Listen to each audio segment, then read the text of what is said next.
Okay, let's get straight to the point. I'm making this video for two reasons. The first reason is I don't want this to happen to anyone else with a 5th gen 4Runner and a piggyback rear suspension system. The second reason is to subject myself to public opinion. Tell me if I did something wrong or if this is a common problem with Fox suspension. So recently, Mary and I went up to Vermont on a road trip, and on the way back, I noticed a plastic burning smell a little bit as we pulled into a hotel room. So I quickly just glanced underneath the 4Runner to see if there was a bag stuck.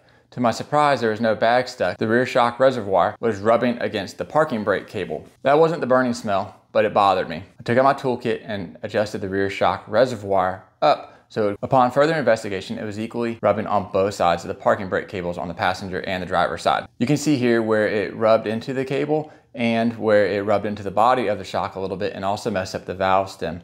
Notice that there's no valve stem caps on the reservoir. I should have known better to put a valve stem cap on there, but they didn't come with one from Fox. Now let me show you how the setup is supposed to work. The piggyback reservoir has a clamp that goes ahead and mounts the reservoir to the body of the shock. I did get news from someone to be careful with the reservoir and make sure that it wouldn't rotate out into the tire. They ruined one of their tires where the reservoir rotated out into the tire. So I wanted to make sure that that wasn't going to happen to me. What I didn't think of is that the reservoir would go ahead and slide down and move into the parking brake cable. You can see here where the reservoir, if I mount it to the front where it is, that if it's too low, it would get into the parking brake cable. If it's too high, the steel braided hose would rub up against the frame or the pinch weld of the body. So you want to make sure that it's rotated properly, not too far out, and also not too far in where it could get into the lower control arm or the sway bar. So it doesn't give you a lot of room for flexibility. If I rotate the reservoir and put it on the other side of the shock body, there's the bump stop there and then the axle as well. So articulation would be limited. I think the reservoir would hit the bump stop or the axle would come up and hit it before it would hit the bump stop. The rubbing happened on the driver's side, as you can see here, and it happened a little bit worse on the passenger side. And that's definitely where the body of the shock got messed up along with that Schrader valve. I did go ahead and pick up a bracket mount set from Fox where you can mount the reservoir remotely off of the body and onto a flat spot. So I'm working towards that and I'll let you know how that goes. I'm looking into whether or not the tire would still get into the reservoir mounted to the frame, being that I don't have any negative offset in my wheel and I don't have spacers on the 4Runner at the moment. So I need to make sure if I go through the headache of it, that it will actually fix my problems. For full transparency, at the filming of this video, it's been about 3 weeks since I first discovered the problem. I reached out to Fox directly and I'm waiting to hear back from them to see what they say, if I mounted it incorrectly or if it's a common problem with a piggyback reservoir on the 5th gen 4Runner. I'll keep you posted on what they say. It doesn't look like any of the function has been ruined on the shocks. It's hard to say whether or not that Schrader valve actually had gotten pressed by the parking brake cable as it wore away the threaded part. I have no idea of knowing. The shocks still seem to perform well, so I don't have any indication that they failed. Of course, this is super frustrating to have on my brand new system, being that I just put it on right before Thanksgiving of last year, and I'm filming this in January of the next year. Less than 2 months, and I've already had some problems. Now that's the problems with the rear setup that I have. Let us move to the front system, and I'll show you why I'm also disappointed in the Fox suspension, and you tell me your thoughts on it. Okay, so here in the front with the 2.5 DSC coilovers, I have two main problems I've ran into in the first 2 months. So as I previously mentioned, I went to Vermont on a road trip, and I was up there for less than a week on some snowy conditions, wet roads, and things like that. They're gonna use salt or brine to treat the roads, and I ran through a little bit of that as expected. I did treat the 4Runner before I left with some magic sauce that I thought would help protect it, and of course I thought wrong. Check out the threaded body of the reservoir and the hose that mounts from the shock body to the remote reservoir. It's got a good bit of corrosion. I was very surprised after 5 days of driving up to Vermont and a little bit of driving in some slushy conditions.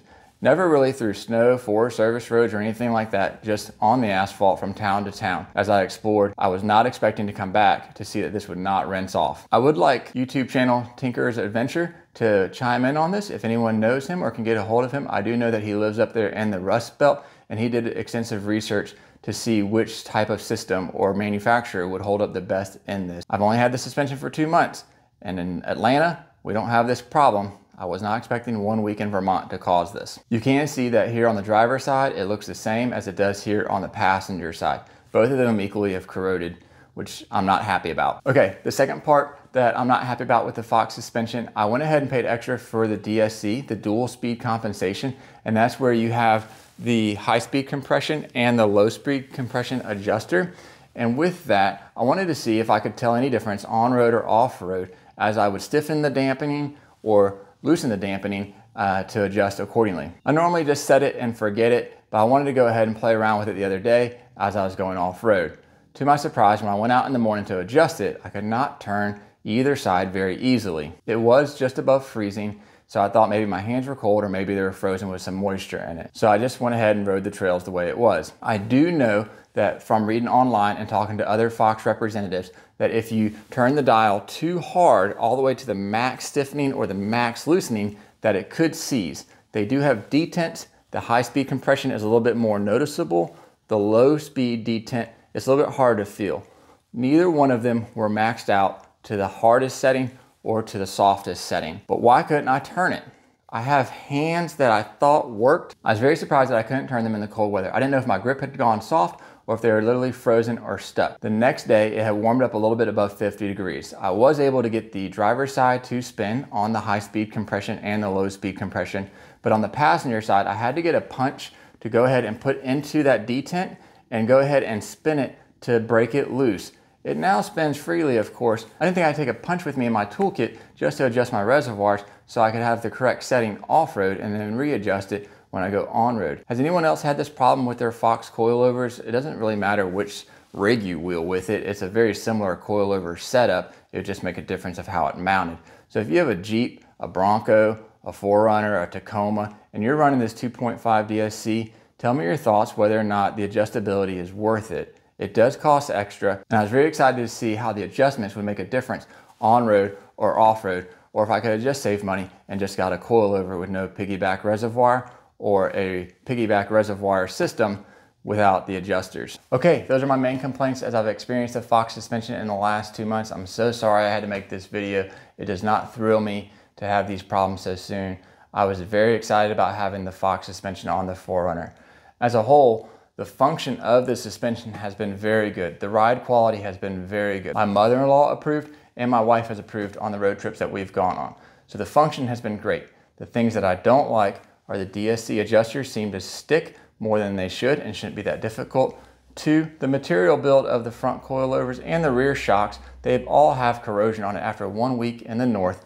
And 3, the design of the piggyback suspension system on the rear shocks and the ability for them to mount to the 4Runner have caused me to have to replace the parking brake cables now that I wasn't planning on doing. And those aren't easy to do, but I guess it's just part of the journey. So tell me in the comments below, is this something that I've done wrong? Did I put the rear shocks on wrong? Are the piggyback reservoirs not supposed to go there? Is this a problem that you've experienced? Is it a weak point in the Fox rear suspension setup on a 5th gen 4Runner? You tell me. I did a lot of research on the suspension system that I wanted for the 5th gen 4Runner and the build that I'm going for. Overall, for about $3,000 for the front coilovers and the rear shocks, I'm not too impressed with how long the material's lasting after just 1 week in the north, as I was expecting it not to have that type of effect. And then of course for the DSCs to be getting stuck as much as they do. I could have saved money with just going with a regular Fox coilover with no reservoir, with no DSC, or I could have gone with a reservoir with no DSC, and I could have gone with a regular rear shock with no reservoir as well to save money. Maybe if I had known I'd had all these problems, maybe a simpler system would have been worth it. I wanted the extra features to try out the bells and whistles to be able to report back to everyone whether or not it was worth it. At the moment, the jury's still out. Of course, tell me in the comments whether I made a mistake, I'll completely own it, or if there's something that you've had a problem with the Fox suspension system, whether or not it's on a Jeep, a Tacoma, a Ford, or any other type of build. The Fox products are pretty similar, it just makes a difference of how they mount to the vehicle. Thank you for sticking with me through this video. It's not a fun video to make. I did want to get the information out there to everybody. As always, thank you for watching.